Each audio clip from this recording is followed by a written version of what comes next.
Bradley Lewis, 22 years old, was born to Steve Lewis and Rachel Hawkins in the city of Bristol, England. Those close to him described him as a kind, responsive, and popular young man.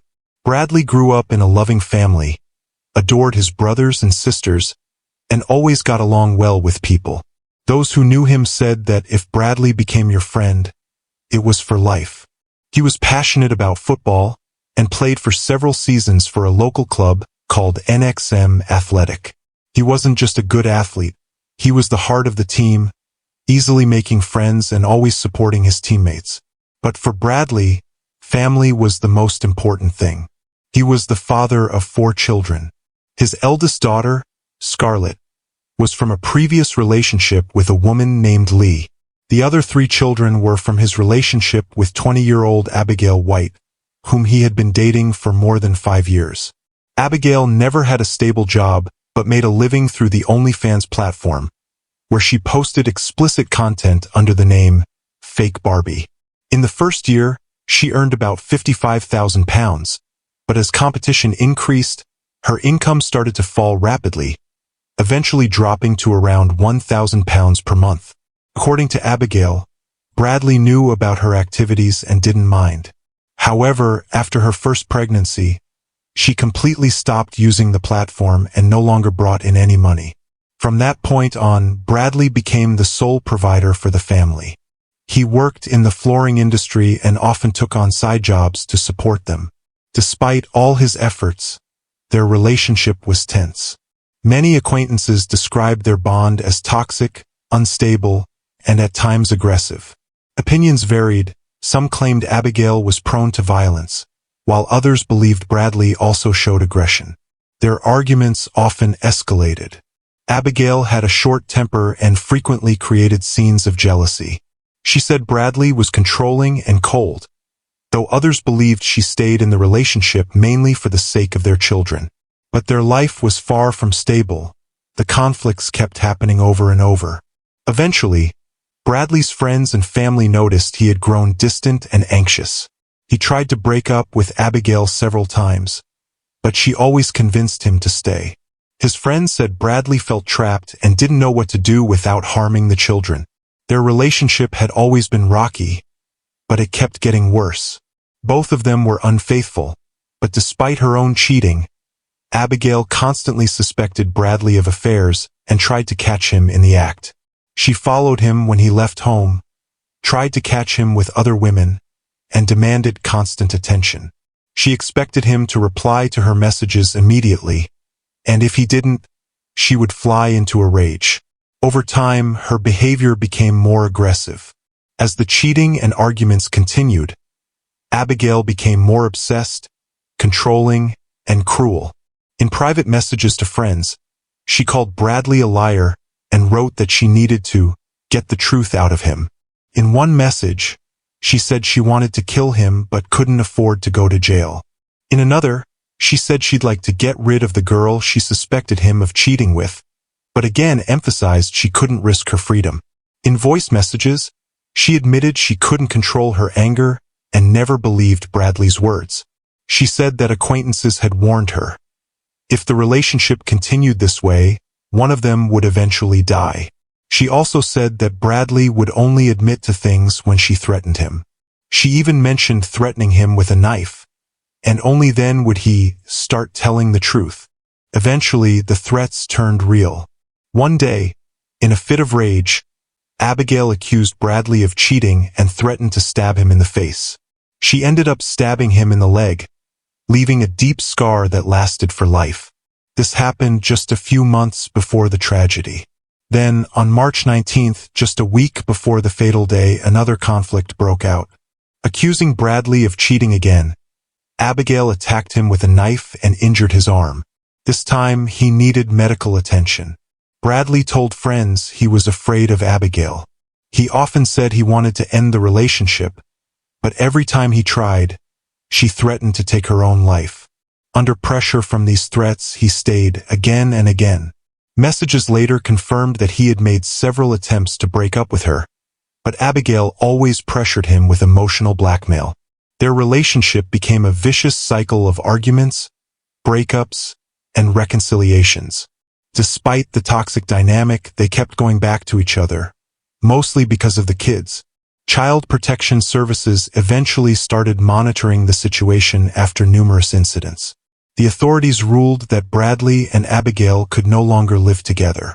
But the couple ignored this order and continued secretly living together in a house in Kingswood, hiding it from the authorities.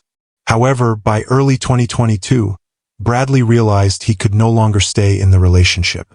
He packed his things and moved in with his mother, determined to end it once and for all. The Child Protection Agency demanded minimal contact between them, but they still kept messaging and calling each other. Soon, Bradley agreed to meet with Abigail to talk. On March 25, 2022, Bradley met with Abigail and a mutual friend in a park. There, he said he no longer wanted to be with her and admitted he had cheated, for the first time openly. Although Abigail had long suspected him, this confession hit her hard. However, she didn't take his words seriously. Bradley had tried to break up with her before, but they always reconciled, and Abigail believed this time would be no different. After the park, Abigail suggested they continue the conversation at a pub. At 5:30 p.m., CCTV cameras recorded Abigail arriving at the Horse Pub in Kingswood with friends and children.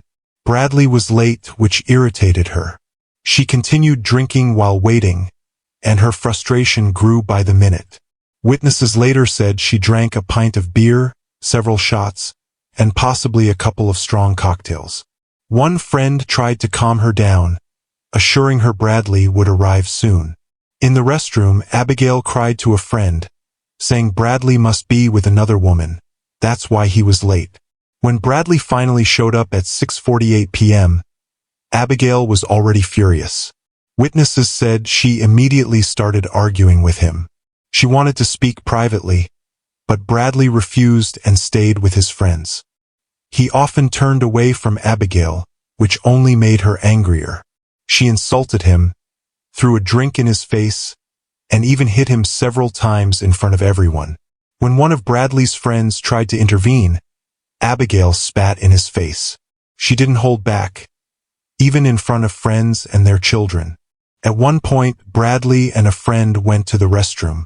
There, Bradley admitted he was afraid of Abigail and wanted to end the relationship, but was scared she'd hurt herself.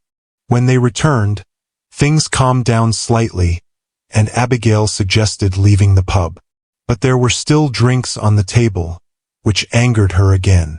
She knocked them over and said there was nothing left for him to drink now. When she kept causing a scene, a woman at a nearby table, around 30 years old, asked what was going on. Abigail rudely told her off. The woman's male companion then confronted Abigail, and in response, she threw a drink in his face and hit him. The man hit back, knocking Abigail to the ground. Bradley intervened, saying that no one should hit her. Abigail became furious and blamed Bradley for what happened, accusing him of letting her be attacked. In the middle of the chaos, Abigail called emergency services to report an assault, leaving out that she had started the fight. She abruptly hung up and, when they called back, gave a fake name to support her version of events.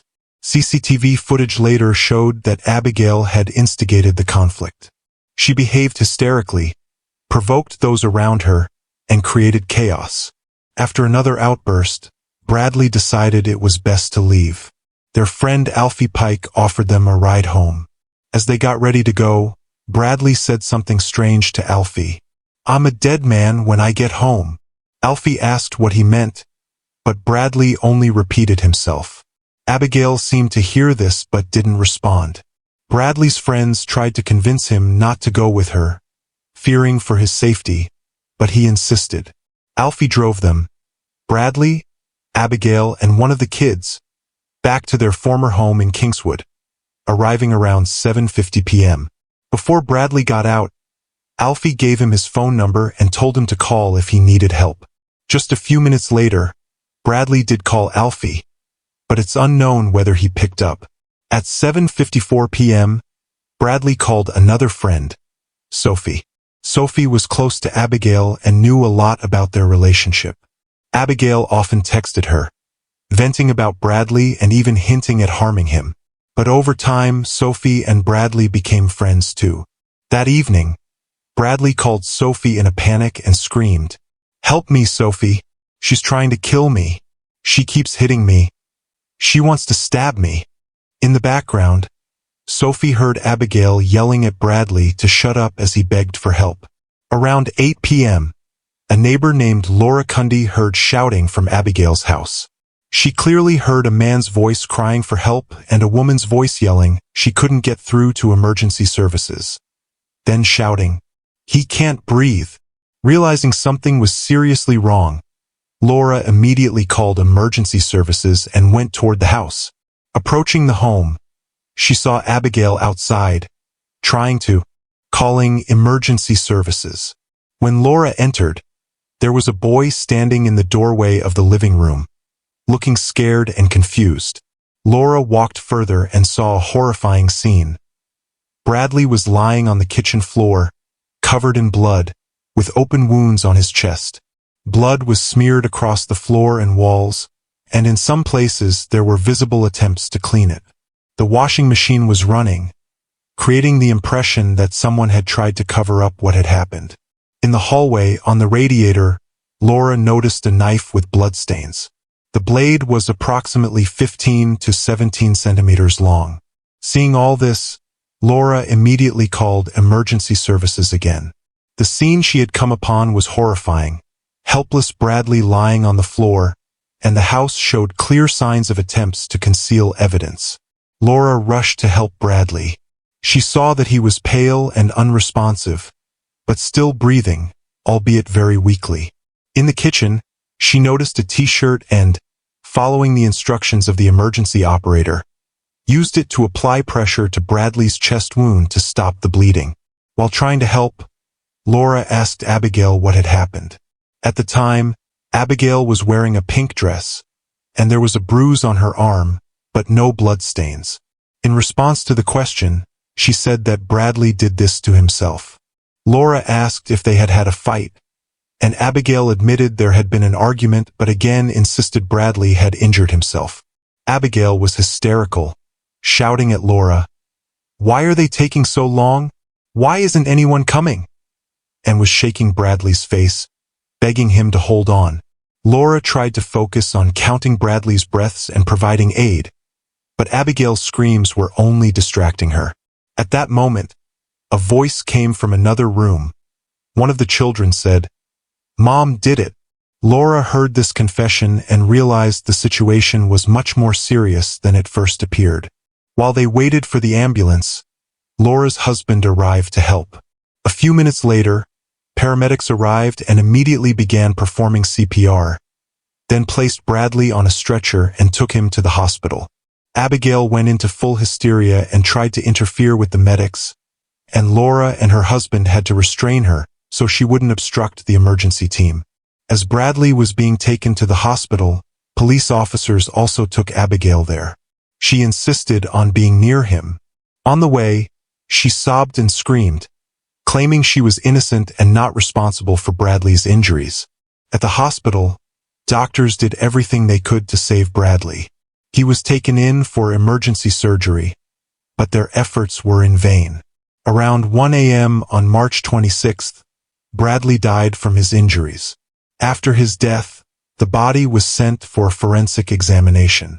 The doctor determined that Bradley had received a single stab wound to the chest, which went between his ribs and reached the heart. The knife blade had penetrated at least 7 centimeters deep, causing fatal damage.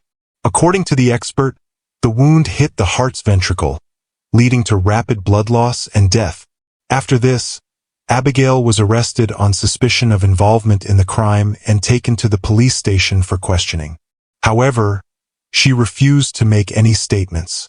Later, she met with a lawyer who helped her prepare a written statement for the police. In her statement, Abigail claimed that an argument had occurred between her and Bradley that evening. According to her, during the conflict, Bradley allegedly grabbed a kitchen knife, and she was afraid he would hurt himself. Abigail said she took the knife from him and tried to run out of the kitchen to throw it away. However, she claimed that Bradley caught up with her, grabbed her arm, and allegedly stabbed himself in the chest. Abigail fully understood that her fingerprints and blood would be on the knife, so she came up with an explanation in advance.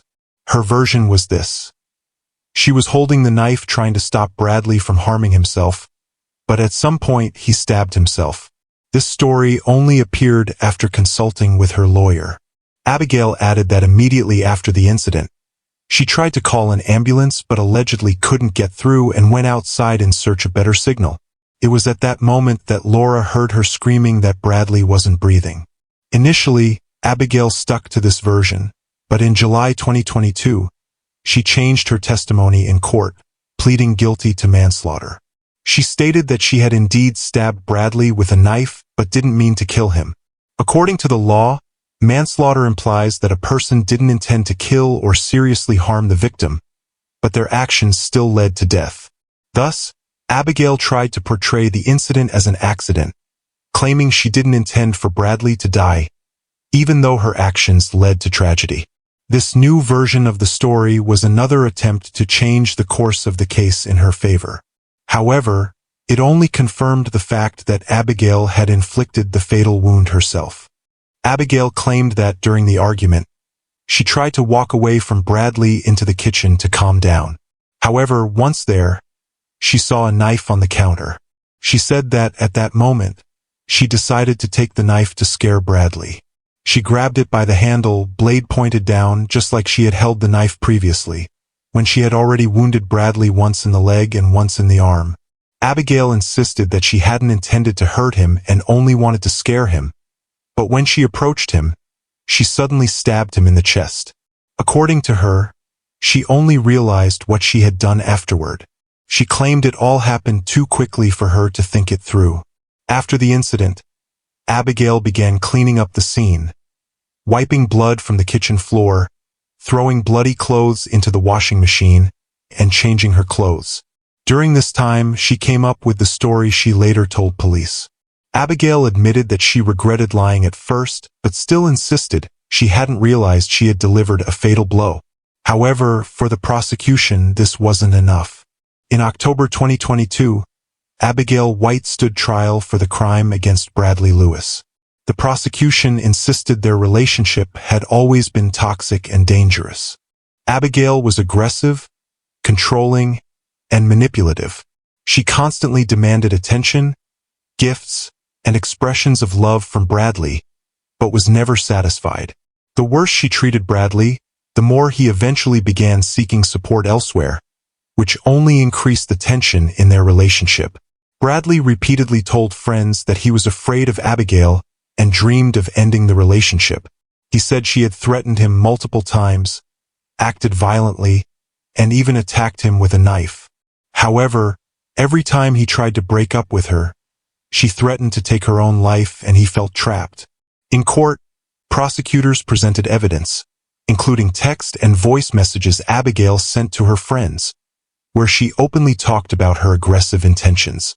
In one message, she explicitly stated that she planned to kill Bradley, and in another, she said she needed to force the truth out of him by threatening violence.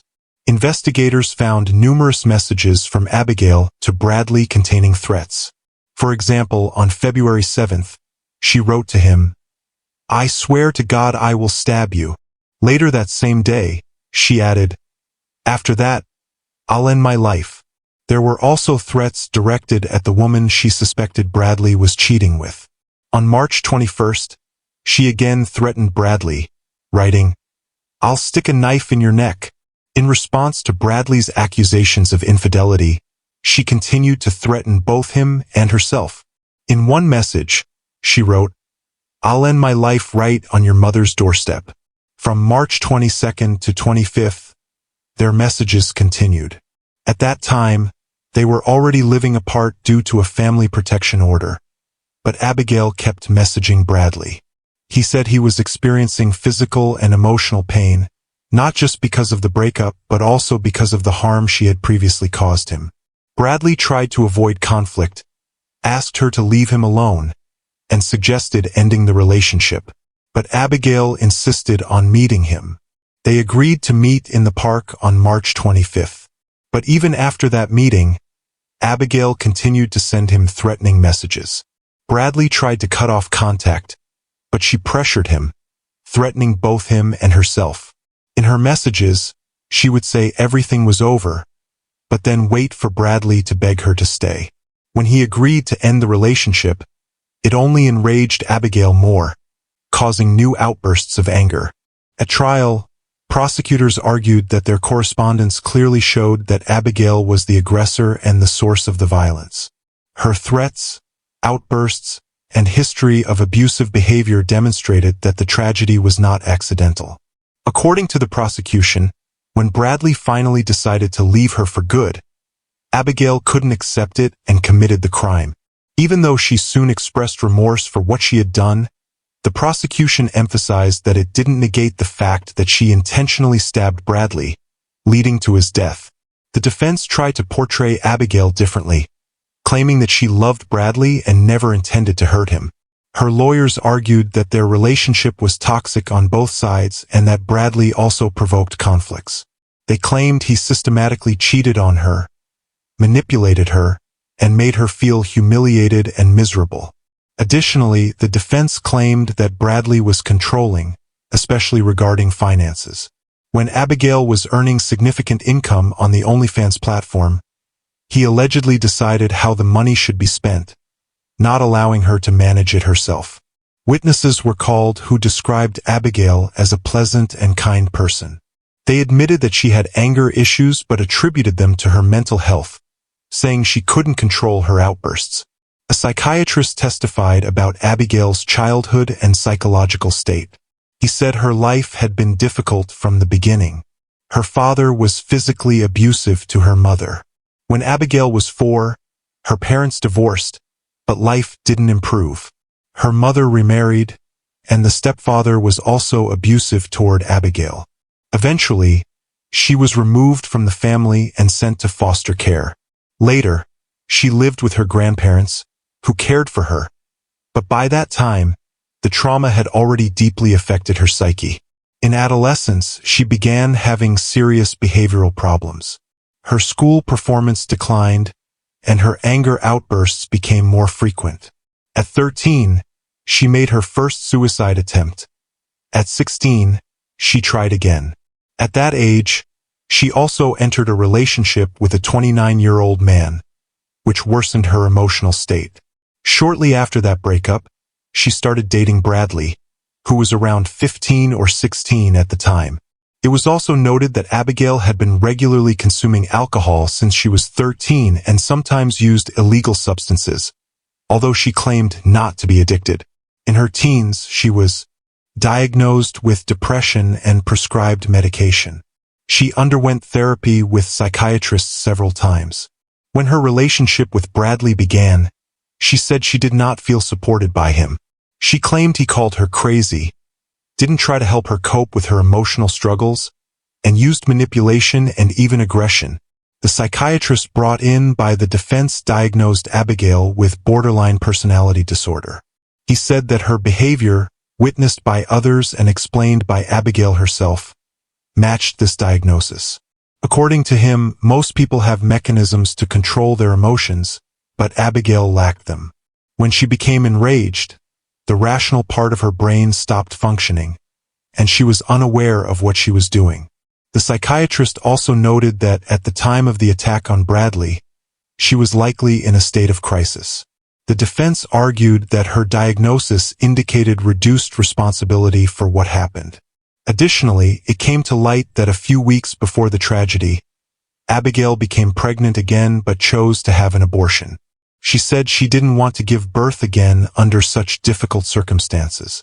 This, combined with her suspicions of Bradley's infidelity, led to increased stress, which peaked on the day of the tragedy. However, the psychiatrist called by the prosecution disagreed with this explanation. He confirmed that Abigail did have trouble controlling her emotions and had been diagnosed with borderline personality disorder, which makes a person emotionally unstable and prone to acting under the influence of emotions. However, he emphasized that this did not mean she didn't understand her actions. According to him, Abigail was not in a psychotic state or blackout.